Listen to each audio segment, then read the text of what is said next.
I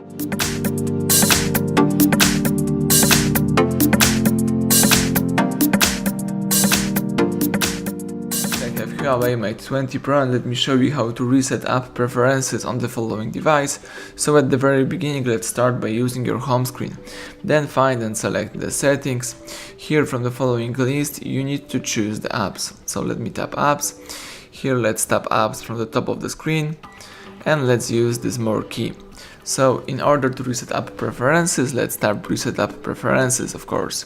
And this will reset all preferences for disabled apps, disabled app notifications, default apps, background data restriction for apps, permission restrictions.